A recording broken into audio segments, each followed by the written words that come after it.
Brent crude futures rose to a high of 126 last night. It's very, very volatile. Inflation has ticked up to 3.5%. Consumer confidence is very, very low. But what you're going to see touted is a 2% GDP growth for the quarter, which is being juiced up by investments in AI. But consumer confidence continues to fall. People are suffering. They are not able to afford basics. There is that. Trump says that the blockade in the strait could go on for months and months. Months and months, he says. Perhaps America is running out of munitions. So munitions are low. The market is volatile with gas prices at 126, and all predictions are that it could go to 140. And the midterms, which as you can see, they are trying to rig via the protection racket in robes.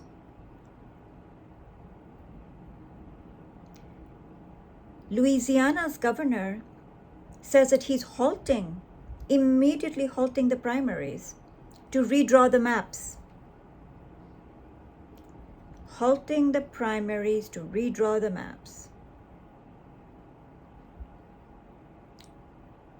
Black representation is about to get wiped out in Congress.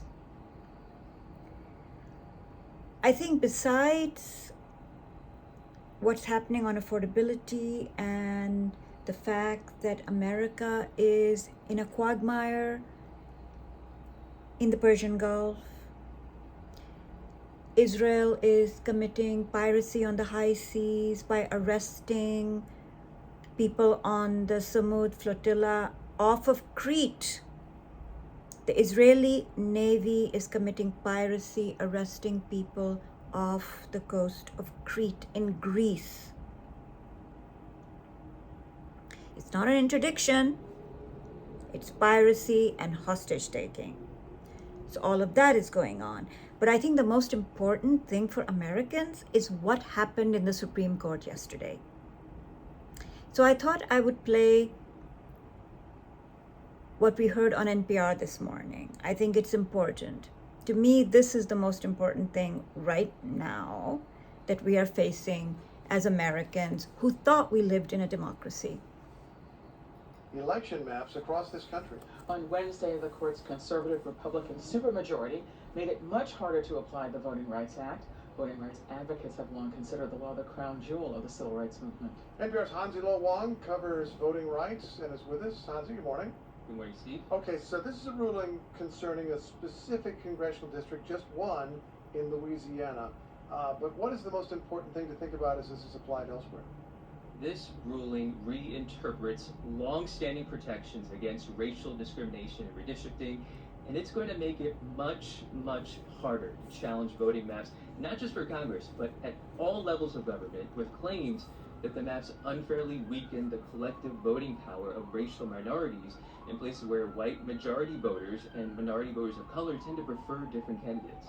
Yeah, okay, so the idea of the Voting Rights Act in the 1960s was if black voters had their voting power diluted by gerrymandering, you could draw new black majority districts to correct that. That was the operation before. What's the rule after the Supreme Court opinion?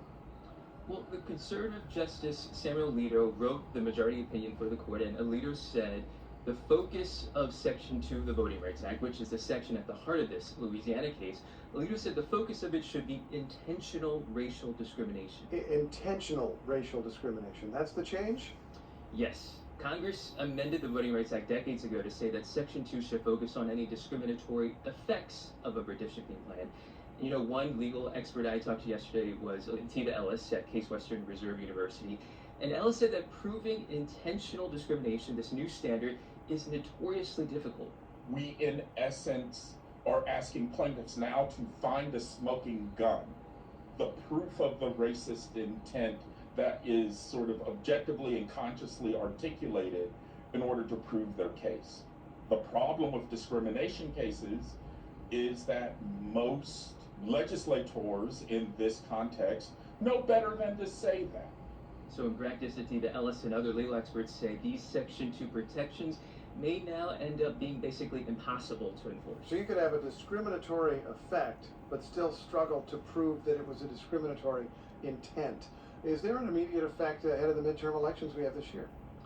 Well, Republican-controlled states, especially in the South, could try to eliminate some Democratic-represented House districts that the Voting Rights Act was likely protecting. But it is late April, and we are past most state candidate filing deadlines for this year's midterm election. Now, that hasn't stopped Republicans in places like Louisiana, Georgia, and Tennessee from urging their states' maps to be redrawn as soon as possible. I should note, there's a request in for the Supreme Court to speed up certifying its ruling so that Louisiana can try to redistrict. But again, the timing makes this tricky to do this year. This could be a multi-year redraw in the end. And whenever this redistricting happens, part of the bottom line here is that with the further weakened Voting Rights Act, the United States may be headed towards seeing the largest ever decline in representation by black members of Congress. This ruling comes just as Florida is the latest state to redraw its or try to redraw its maps. That's right. And this is a map that the governor's office in Florida has cited the ruling to make a case for it. It was unveiled early this week, and we'll see how it plays out. Hansi, thanks so much. You're welcome. That's NPR's Hansi Lo Wang.